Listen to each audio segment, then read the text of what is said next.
exempt from the struggles that I help you through. In a moment when I was journaling just now, these are the words that I heard in my spirit. There's still so much you haven't let go. Let me take it. I can't restore what you won't release. And I want to share this with you, with another woman who is dealing with the juxtaposition of her disappointment and her destiny, and not knowing how those things meet, and how to meet herself in that moment, and how to meet God in that moment. And sometimes we have this way where we want to do something in order to create a certain result. But there are moments when it's not about what you need to do, but it's about just stepping back and letting God be God.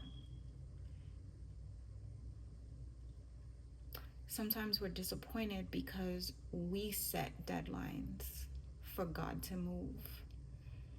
And there's nothing wrong with praying for what you want and voicing your desires. One of the things that I talk about is articulating the dream.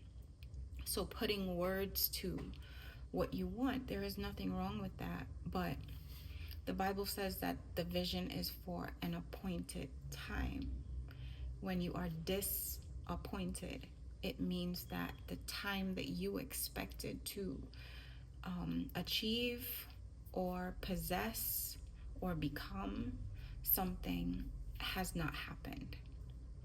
And so that places some strain on your spirit, on your soul, on your motivation, and you're left in this place of, I wanted to see these things happen and it didn't happen. And it could be that you start to blame God, you start to blame yourself, you start to blame other people.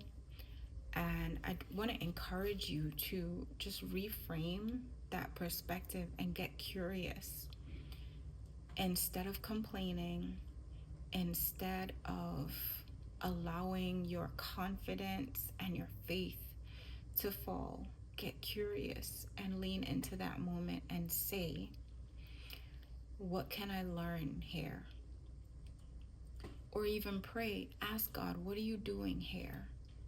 Why hasn't this happened? God is not afraid of your questions. So when I talk about journaling and I talk about having those 3 daily appointments, I talk about writing down what you feel, writing down what you believe God is saying to you, writing down your dreams, writing down patterns of things that you keep noticing. These are the things that get you in tune to hear yourself and to hear God. And I think that's the part that we don't talk about. We talk about hearing God, but it is possible to hear God all day, every day, and never hear yourself and never hear your own voice. And it's not that you put your voice above the voice of God, but if you don't hear your own voice, how are you going to align what you say out loud and within yourself to what God is saying? So finding some strategy to hear your own voice is so key. And that's done in a very private place and in a very private way.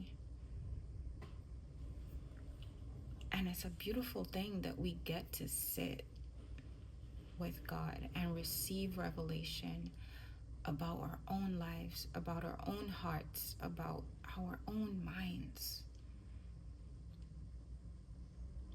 it is a beautiful privilege to get to do that, because I'm thinking for myself, if I hadn't made that a practice, I would be sitting in a funk for days, for weeks.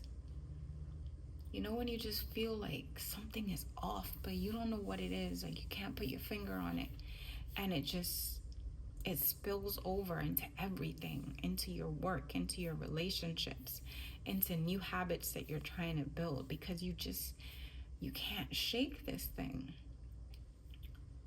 But one of the beautiful things about becoming a visionary woman is that you begin to see these things, and more they seem less like disruptions and more like invitations.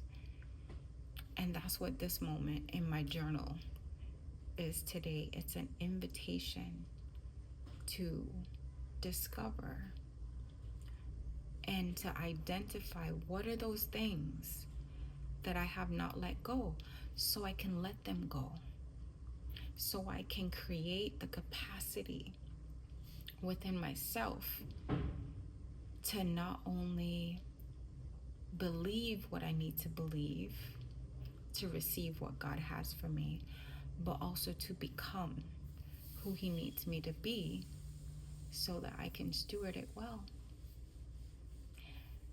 So I just wanted to share that with you today, and I hope it helps. Blessings on your journey. I'll talk to you soon.